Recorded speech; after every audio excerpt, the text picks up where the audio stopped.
हाँ तो प्यारे बच्चों, आप लोग कैसे हैं? उम्मीद करता हूँ कि आप लोग बहुत ही अच्छे से होंगे और अपने बोर्ड परीक्षा 2025 की तैयारी जी जान लगाकर कर रहे होंगे। उसी तैयारी को और भी बेहतर करने के लिए आज लाए हैं हम आप लोगों के लिए क्लास 10th मैथ के चैप्टर 5 जिसका नाम है समांतर श्रेणी। उस चैप्टर से 10 मोस्ट प्रीवियस सब्जेक्टिव जो कि क्वेश्चन बैंक से लिया गया और सभी सवाल बोर्ड परीक्षा में पूछे गए, इसलिए आप सभी को इन सभी प्रश्नों को बहुत ही अच्छे तरीके से सॉल्व करना आना चाहिए। तो आइए आज के इस वीडियो में इन सभी प्रश्नों को बहुत ही अच्छे तरीके से हल करना समझिए। आइए आज के इस सेशन को स्टार्ट करते हैं। देखिए फर्स्ट नंबर क्वेश्चन है समांतर श्रेणी 2,7, 12, 17 डॉट डॉट डॉट दिया गया है।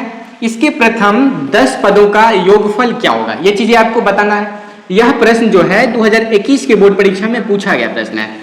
तो आइए इसको सॉल्व करना बहुत ही अच्छे तरीके से समझिए। यहां पर सबसे पहले लिखेंगे सॉल्यूशन।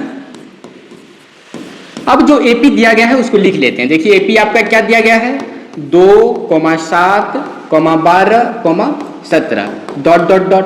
सबसे पहले एपी से हम लोग क्या करेंगे, प्रथम पद मतलब ए निकाल लेंगे। तो ए क्या हो जाएगा 2 और सार्वंतर मतलब डी निकाल लेंगे। तो डी बराबर क्या हो जाएगा 7 - 2 बराबर में कितना हो जाएगा 5। और यहां पर आपको क्या बताना है, प्रथम 10 पदों का योगफल मतलब आपका n कितना हो जाएगा, n बराबर 10। क्या बताना है आपको, योगफल। तो योगफल निकालने का एक फॉर्मूला होता है Sn बराबर n/2 इंटू में 2a प्लस n-1 का इंटू में d होता है। इस फॉर्मूला को आपको अच्छे तरीके से याद कर लेना है। अब यहाँ पर कितने पदों का योगफल बताना है, 10 पदों का। तो यहाँ पर लिखेंगे S10 बराबर n का मान कितना है 10, तो 10/2 इंटू में 2a, a का वैल्यू कितना है 2, फिर प्लस में n-1 तो n का मान 10, अब माइनस में 1 इंटू में सार्वंतर मतलब डिफरेंस d कितना है 5। यहाँ पर 5 लिख दिए।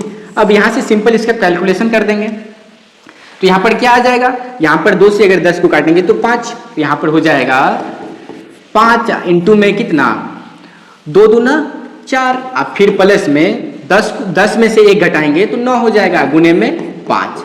अब यहाँ पर नेक्स्ट स्टेप में 5 इंटू में 4 प्लस 9 × 45 हो जाएगा। ठीक, अब यहाँ पर 5 ब्रैकेट हटाएंगे तो गुना का चिन्ह लग जाएगा और 45 4 जोड़ने पर कितना 49 आ जाएगा। अब इसको मल्टीप्लाई कीजिए, 49 को 5 से करेंगे तो 9 × 5 = 45, अब 5 × 4 = 20, 4 = 24 मतलब इस एपी के 10 पदों का योगफल कितना हो जाएगा 245।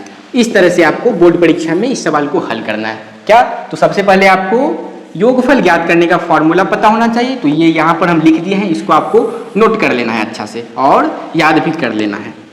तो इस तरह से आपको इस सवाल को हल करना है। ठीक, आइए नेक्स्ट सवाल को पढ़ते हैं। देखिए सेकेंड नंबर क्वेश्चन क्या है, समांतर श्रेणी 25 + 28 + 31 और अंतिम पद 100 दिया गया है। मतलब इसमें एक एपी दिया गया है जिसका योगफल बताना है। मतलब इस एपी में जितने भी पद हैं उन सभी का योगफल मतलब जोड़ के कितना आएगा, इस चीज को आपको बताना है। तो आइए समझिए इसको कैसे सॉल्व करेंगे। सबसे पहले एक एपी जो दिया है उसको लिख लेंगे। एपी हमारे पास कितना है 25 प्लस में 28 प्लस में 31 और अंतिम पद कितना दिया गया है डॉट डॉट डॉट प्लस में 100 है। सबसे पहले इस एपी से प्रथम पद तो a बराबर कितना 25 हो जाएगा। फिर सार्वंतर d लिखेंगे तो d का मान कितना 28 - 25, तो 28 - 25 बराबर में कितना बच जाएगा 3। और an मतलब अंतिम पद कितना दिया गया है 100, मतलब जो लास्ट में रहे उसको अंतिम पद बोलते हैं और उसको an से सूचित करते हैं, इसलिए यहाँ पर an बराबर कितना हो जाएगा 100।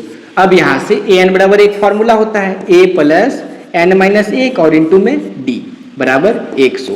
अब यहाँ से सबसे पहले n का वैल्यू ज्ञात करेंगे, इस एपी में टोटल कितने पद है, उसके बाद इसका योगफल निकालेंगे। तो यहाँ पर n का मान निकालते हैं। a का वैल्यू कितना है 25 प्लस में n का मान नहीं मालूम है n-1 इंटू में d मतलब सार्वंतर 3 बराबर में हो जाए कितना 100। ठीक, अब यहाँ पर n-1 इंटू में 3 अब बराबर में कितना 100। यह 25 जो है बराबर के इस साइड जाने पे -25 हो जाएगा। ठीक, अब यहाँ पर करेंगे तो क्या हो जाएगा 100 में से 25 घटाएंगे तो कितना n-1 इंटू में 3 अब बराबर 100 में से 25 घटाने पे 75 आएगा। ठीक, तो n-1 बराबर कितना हो जाएगा 75/3। इसको जब काटेंगे तो 25 × 75, तो n-1 बराबर 25। तो n का वैल्यू यहाँ से क्या प्राप्त होगा 25 -1 बराबर के उस साइड +1, तो n बराबर 26। यहाँ से हमको क्या मालूम हो गया कि इस एपी में टोटल कितने पद हैं, 26 पद हैं। अब 26 पदों का क्या निकाल देंगे, योगफल निकाल देंगे। तो यहाँ पर सिंपल सा प्रोसेस, क्या यहाँ पर लिखेंगे एन बराबर, एक सिंपल सा फॉर्मूला लिखाए थे पिछले क्वेश्चन में, n/2। देखिए जब आपको अंतिम पद पता रहे उसके लिए सिंपल सा फॉर्मूला लगाना है, n/2 इंटू में a प्लस an। ठीक, अब यहाँ से n का मान कितना है 26, तो यहाँ लिखेंगे s 26 बराबर n का मान 26 बट्टा में 2, फिर इंटू में a का वैल्यू कितना है, a का वैल्यू है 25, तो यहाँ पर लिखेंगे 25, अब प्लस में an मतलब अंतिम पद हमारे पास कितना है 100, तो लिखेंगे यहाँ पर 100। ठीक, अब यहाँ पर 2 से 26 को अगर काटते हैं तो यहाँ पर हो जाएगा कितना 13, यहाँ से बचेगा 13 इंटू में 13, क्रॉस करेंगे 100 में 25 जोड़ेंगे तो कितना हो जाएगा 125। अब यहाँ पर 125 को 13 से गुना कीजिए, 13 5 65, 6 13 दूना 26 और 6 कितना हो जाएगा 32, 32 का 2 हासिल में 3 और फिर 13 एकम 13, 13 3 16, मतलब इस एपी के सभी पदों का योग कितना हो जाएगा 1625। तो इस तरह के प्रश्न को आपको इस तरह से सॉल्व करना है। ये दो फॉर्मूला जो है इसको आपको याद रखना है और इस प्रकार आपको सॉल्व करना है बोर्ड परीक्षा में। ठीक, देखिए नेक्स्ट प्रश्न है 3 नंबर क्वेश्चन है, समांतर श्रेणी 3, 8, 13, 18 डॉट डॉट डॉट। इसमें आपको क्या बताना है कि इस एपी का कौन सा पद 78 है। देखिए यह प्रश्न बहुत बार पूछा गया है परीक्षा में, 2016 में, 2017 में और 2018 में, तो 2025 के लिए मोस्ट बेबी है, आपको याद रखना है। ठीक, यहाँ पर इसका सॉल्यूशन कैसे करेंगे समझिए, यहाँ पर लिखेंगे सॉल्यूशन। ठीक, सबसे पहले एपी जो दिया है उसको लिख लेंगे। एपी क्या है हमारे पास 3, 8, 13, 18 डॉट डॉट डॉट। एपी से सबसे पहले क्या निकालना है प्रथम पद, मतलब यहाँ पर a बराबर कितना हो जाएगा 3, फिर सारवंतन निकालेंगे तो d बराबर कितना हो जाएगा 8, फिर माइनस में 3 तो बराबर कितना निकल जाएगा 5। अब यहाँ पर देखिए बता रहा है इसमें कौन सा पद 78 है। इसमें आपको मान लेना है कि an बराबर 78, क्या लिखना है यहाँ पर an बराबर 78। अब यहाँ से सिंपल सा प्रोसेस, क्या an बराबर फॉर्मूला यूज करेंगे, a प्लस में n माइनस 1 इंटू में d बराबर में 78। ठीक है, अब a का वैल्यू कितना है 3 प्लस में n माइनस 1 इंटू में सारवंतर d कितना, यहाँ पर लिखेंगे 5 बराबर में 78। अब यहाँ पर क्या हो जाएगा n प्लस 1 इंटू में 5 अब बराबर में 78, और 3 को बराबर के इस साइड लाएंगे तो -3 हो जाएगा। अब नेक्स्ट प्रोसेस में क्या करेंगे, यहाँ पर n माइनस 1 क्या लिखेंगे n माइनस 1 इंटू में 3 अब बराबर में 78 में से 3 घटाएंगे तो 75 हो जाएगा। ठीक, यहाँ पर 3 से अगर 75 को डिवाइड करें तो 25 या 75, तो n माइनस 1 बराबर कितना हो जाएगा 25, तो n बराबर कितना 25 प्लस 1 बराबर 26 निकल जाएगा। मतलब तो इसका मतलब क्या हुआ कि इस प्रश्न में जो दिया गया है कौन सा पद 78 है, तो यह हो जाएगा इस एपी का 26वां पद 78 होगा। इस तरह से आपको ऐसे सवालों को बनाना है। यह प्रश्न बहुत ही ज्यादा वीवी है और बोर्ड परीक्षा में प्रत्येक वर्ष पूछे जाते हैं। ठीक, नेक्स्ट प्रश्न देखिए, अगला प्रश्न फिर उसी टाइप का है, बस यहाँ पर चेंजिंग है कि माइनस में 81 दिया गया है। यहाँ पर एपी क्या है, यहाँ पर सबसे पहले लिख लेंगे एपी 21, कॉमा में 18, comma 15 dot dot dot. Same उसी टाइप से इसको भी बनाना है, यहाँ पर लिख देंगे हल या फिर सॉल्यूशन। ठीक, यहाँ पर प्रथम पद कितना हो जाएगा a बराबर 21 और d बराबर कितना हो जाएगा, अगला पद माइनस पिछला पद, मतलब 18 माइनस 21 घटाने पे कितना निकलेगा माइनस में 3। फिर वही बात कौन सा पद -81, तो an बराबर 81, क्या लिखेंगे an बराबर -81। ठीक, अब यहाँ पर an बराबर फॉर्मूला क्या होता है a plus n minus 1 into में d बराबर कितना -81। अब यहाँ से सबका मान बारी बारी से रखेंगे, लिखेंगे a का मान कितना 21 प्लस में n माइनस 1 इंटू में सारवंतर कितना निकाले हैं -3, तो माइनस है इसलिए छोटा सा ब्रैकेट ले लेना है, फिर माइनस में 81 हो जाएगा। अब यहाँ पर n माइनस 1 इंटू में कितना -3 बराबर कितना हो जाएगा -81। 21 को बराबर के इस साइड लाएंगे तो -21 में हो जाएगा। ठीक, तो यहाँ पर n माइनस 1 इंटू में -3 अब बराबर कितना -81। देखिए जब दो नंबर्स माइनस में रहे तब भी जोड़ना है, जब दो नंबर प्लस में रहे तो भी जोड़ना है। यहाँ पर माइनस माइनस प्लस 81 और 21 को जोड़ने पे 1 1 2 8 2 10 मतलब माइनस में 102 आएगा। अब अगला काम क्या करेंगे, n माइनस 1 बराबर n माइनस 1 बराबर कितना हो जाएगा, माइनस 102, और माइनस 3 जब उधर ले जाएंगे, माइनस में 102 और माइनस 3 को जब बराबर के उस साइड ले जाएंगे तो यहाँ पर देखिए मल्टीप्लाई में है, उधर जाने के बाद डिवाइड में चला जाएगा, मतलब माइनस 3 बट्टा में चला जाएगा। देखिए माइनस माइनस प्लस, 3 से अगर इसको डिवाइड करें तो 3 तिया 9 और 3 चौका 12, तो n माइनस 1 बराबर कितना हो जाएगा, 34। तो n बराबर 34, माइनस 1 बराबर के उस साइड प्लस 1, तो n का मान कितना निकलेगा यहाँ से 35। अब यहाँ पर क्या हो जाएगा इसका मतलब इस एपी का कितना पद, 35वां पद जो होगा माइनस 81 होगा। तो ऐसे सवालों को इस प्रकार सॉल्व करना है आप, ठीक। देखिए नेक्स्ट प्रश्न है, 2 अंकों वाले कितनी संख्याएं 3 से विभाज्य है। यह प्रश्न जो है 2021 के बोर्ड परीक्षा में पूछा गया प्रश्न है। यहाँ पर इसको भी वीवीआई लगा देते हैं, यह प्रश्न बहुत ही ज्यादा महत्वपूर्ण है। देखिए इसको सॉल्व कैसे करेंगे, यहाँ पर लिखेंगे हल। आपको क्या बताना है कि 2 अंक वाली कितनी संख्याएं 3 से विभाज्य है। तो सबसे पहले आपको जानना होगा कि 2 अंक वाली संख्या कहाँ से शुरू होती है और कहाँ से खत्म होती है। तो 2 अंक वाली संख्या 10 से शुरू होती है और 99 पर जाके खत्म होती है, मतलब 10 से लेके 99 तक 2 अंक वाली संख्या होती है। अब उसमें आपको बताना है कि 10 से लेके 99 तक में कितनी संख्याएं ऐसी संख्या है जो 3 से विभाज्य है, मतलब 3 से कट सकता है। उसके लिए सबसे पहले यहाँ पर एपी बनाएंगे, तो लिखेंगे 3 से विभाज्य होने वाली 3 से विभाज्य होने वाली 2 अंकों की संख्याओं का एपी। यहाँ पर देखिए संख्याओं का एपी क्या लिखेंगे, 3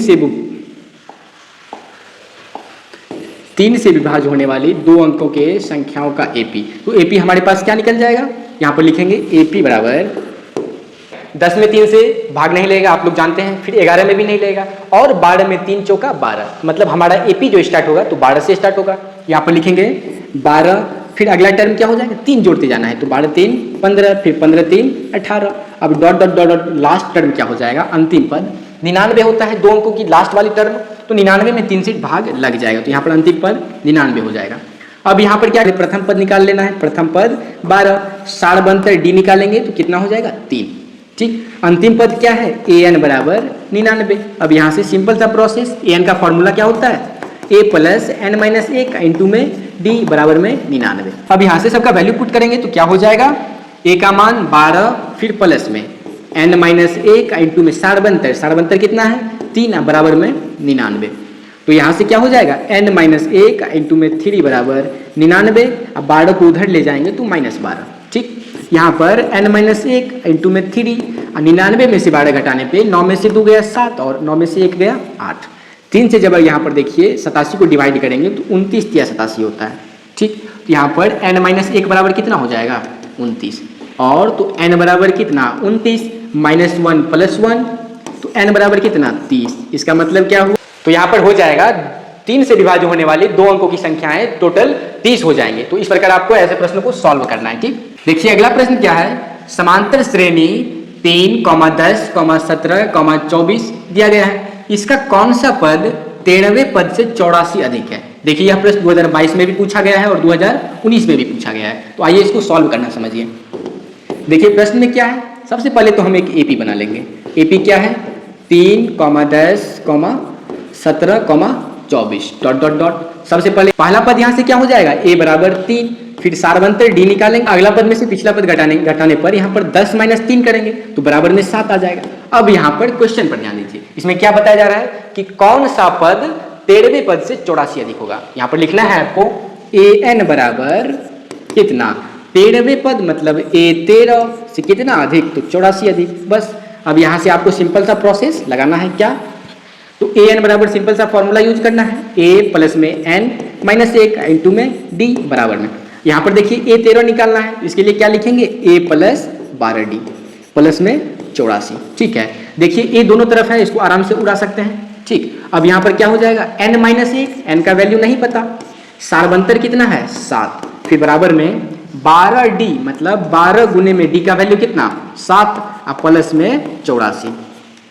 अब आगे सॉल्व करेंगे तो कितना हो जाएगा, n माइनस 1 इंटू में 7। देखिए यहाँ पर बराबर में क्या हो जाएगा, 12 सत्ते 84 या प्लस 84, यहाँ पर लिखेंगे 12 सत्ते 84 या फिर प्लस में 84 भी है, तो यहाँ पर n माइनस 1 इंटू में 7 बराबर 84, 84 को जोड़ने पे 168 होगा। यहाँ पर अगर 7 से 168 में डिवाइड करें तो 7 से कितना हो जाएगा 24 7 168, ठीक। तो n माइनस 1 बराबर कितना हो जाएगा 24। तो n का वैल्यू यहाँ से -1 बराबर के उस साइड जाने पे +1 में बदल जाएगा। तो यहाँ पर n बराबर कितना हो जाएगा 25। तो यहाँ पर हो जाएगा एपी का 25वां पद 13वें पद से 84 अधिक होगा। इस प्रकार इस प्रश्न को आपको सॉल्व करना है, ठीक। आइए 7 नंबर सवाल को समझिए। देखिए यह सवाल 2020 के बोर्ड परीक्षा में पूछा गया सवाल है, तो इस सवाल को अच्छे से समझिए। देखिए प्रश्न में दिया क्या गया है, एक समांतर श्रेणी का चौथा पद 11 है और इसके 5वें तथा 7वें पदों का योग 34 है। तो आपको क्या बताना है, सार्वंतर बताना है। तो इसको कैसे सॉल्व करेंगे आइए समझिए। देखिए चौथा पद 11 दिया गया है, तो यहाँ पर लिखेंगे a4 बराबर कितना 11। अब चौथा पद निकालने के लिए फॉर्मूला क्या अप्लाई करेंगे, a + 3d, अब बराबर में हो जाएगा 11। अब यहाँ से अगर a बराबर निकालें तो क्या हो जाएगा, a बराबर 11 और 3d को उधर लिखें तो माइनस में 3d, इसको मान लेंगे समीकरण 1। अब अगला स्टेप पढ़िए, इसमें क्या कह रहा है, 5वें तथा 7वें पदों का योग 34 है, मतलब a5 प्लस में a7 दोनों पदों का योग कितना है 34। अगर 5वां पद ज्ञात करना है तो क्या करेंगे a + 4d, और फिर अगर 7वां पद निकालेंगे तो a + 6d लगाएंगे फॉर्मूला बराबर में 34, ठीक। अब a को जोड़ने पर क्या आएगा 2a। अब d वाले पद को जब जोड़ेंगे तो 6 4 कितना हो जाएगा 10d, अब बराबर में 34। यहाँ पर 2 इंटू में a का मान कितना रख सकते हैं 11 माइनस में 3d, अब प्लस में d का वैल्यू कितना है प्लस में 10d, अब बराबर 34। यहाँ पर a बराबर जो 11 माइनस 3d लिखे, ये कहाँ से है समीकरण 1 से, तो यहाँ पर लिख देंगे समीकरण 1 से, ठीक। अब देखिए आगे जब इसको सॉल्व करेंगे तो 2 से इसको मल्टीप्लाई करने पे कितना आएगा 11 दूना 22, फिर माइनस में 3 दूना 6d, अब प्लस में 10d है, बराबर में कितना 34। अब यहाँ पर देखिए क्या हो जाएगा ना, हो जाएगा 4d, अब 22 को जब बराबर के उस साइड ले जाएंगे तो 34 और माइनस 22, ठीक है। फिर 4d बराबर कितना हो जाएगा 34 में से 22 घटाएंगे तो 4 में से 2 गया 2 और 3 में से 2 घटाएंगे 1। तो अब यहाँ पर सार्वंतर मतलब d बराबर कितना निकलेगा 12 बट्टा में 4, काटने पे 3, तो मतलब d का वैल्यू कितना निकलेगा 3। इस तरह से आपको ऐसे सवालों को सॉल्व करना है, ठीक। आइए नेक्स्ट सवाल की तरफ बढ़ते हैं। 8 नंबर सवाल है जिसमें आपको एक समांतर श्रेणी दिया गया है। समांतर श्रेणी है 2, 4, 6, 8 डॉट डॉट डॉट, इसके 11वें पद की गणना करें। यह प्रश्न 2018 के बोर्ड परीक्षा में पूछा गया। क्या करना है 11वें पद की गणना, मतलब 11वां पद निकालना है, सिंपल सा प्रोसेस। देखिए सबसे पहले इसमें लिखेंगे हल, एपी जो दिया गया है उसको लिख लेंगे। तो एपी क्या है 2, 4, 6, 8 डॉट डॉट डॉट। इस एपी से सबसे पहले प्रथम पद मतलब a बराबर 2, सार्वंतर तो a2 माइनस a1, तो 4 माइनस 2 कितना हो जाएगा 2। अब क्या बताना है 11वें पद मतलब a11, अब बराबर में इसके बदले क्या लिखेंगे a + 10d। अब यहाँ से a का वैल्यू रखेंगे तो a का मान कितना है 2, प्लस में 10, क्रॉस में d का मान कितना 2। अब इसको गुना कीजिए तो जाएगा 2 प्लस में 10 दूना 20, बराबर में 22, मतलब 11वां पद कितना a11 बराबर 22 हो जाएगा। तो इस एपी का 11वां पद 22। इस प्रकार से सिंपल सा प्रोसेस है। और नेक्स्ट प्रश्न है समांतर श्रेणी 4, 9, 14 और अंतिम पद 254 है, इसका 20वां पद ज्ञात करें। मतलब एक समांतर श्रेणी दिया गया है जिसका 20वां पद निकालना है। तो इसको कैसे सॉल्व करेंगे आइए समझिए। देखिए सबसे पहले एक एपी लिख लेंगे। एपी क्या है 4, 9, 14 डॉट डॉट डॉट, अंतिम पद भी दिया गया है कितना है 254। इस समांतर श्रेणी से सबसे पहले प्रथम पद मतलब a बराबर 4, फिर सार्वंतर d निकालेंगे, a2 माइनस a1 मतलब 9 माइनस 4 बराबर कितना हो जाएगा 5। तो यहाँ से प्रथम पद a और सार्वंतर d इस प्रकार निकाल लेंगे। अब यहाँ पर आपको क्वेश्चन में बताना क्या है 20वां पद। तो 20वां पद निकालने के लिए क्या फॉर्मूला लगाएंगे a 20 बराबर कितना a प्लस में 19d। अब यहाँ से a का मान रखेंगे तो कितना हो जाएगा 4 प्लस में 19 गुने में d का मान 5। अब इसको सॉल्व कीजिए हो जाएगा कितना 4 प्लस में 19 बचे 95, 95 और 4 को जब जोड़ेंगे तो 99 हो जाएगा। तो इस एपी का 20वां पद कितना 99 हो जाएगा। हाँ देखिए 10 नंबर सवाल में एक एपी दिया गया है जिसमें आपको क्या बताना है पहला पद और सार्वंतर। यह प्रश्न 2021 में पूछा भी गया है। इसको सॉल्व करना देखिए बहुत ही आसान है। एपी क्या है 12, 17, 22, 27 डॉट डॉट डॉट। यहाँ से अगर पहला पद निकालेंगे तो क्या हो जाएगा पहला पद जिसको किससे सूचित करते हैं a से, तो पहला 12। अब फिर बताना है सार्वंतर मतलब d निकालना है सार्वंतर। सारबंतर को किससे सूचित करते हैं? डी से। तो डी बराबर क्या हो जाएगा? A2 माइनस A1 मतलब 17 माइनस में 12, तो 17 में से 12 घटाएंगे तो 5 हो जाएगा। इस तरह से पहला पद 12 और सारबंतर 5 हो जाएगा। इस तरह से सभी सवालों को बनाना है। उम्मीद करता हूं यह वीडियो आपको बहुत ही अच्छा लगा होगा। इसी तरह के और भी प्रश्न पढ़ने के लिए, और भी इंपॉर्टेंट क्वेश्चन पढ़ने के लिए, और भी क्वेश्चन बैंक के प्रश्न पढ़ने के लिए हमारे इस चैनल को सब्सक्राइब जरूर करिए ताकि और भी वीडियोज आपको मिल सके।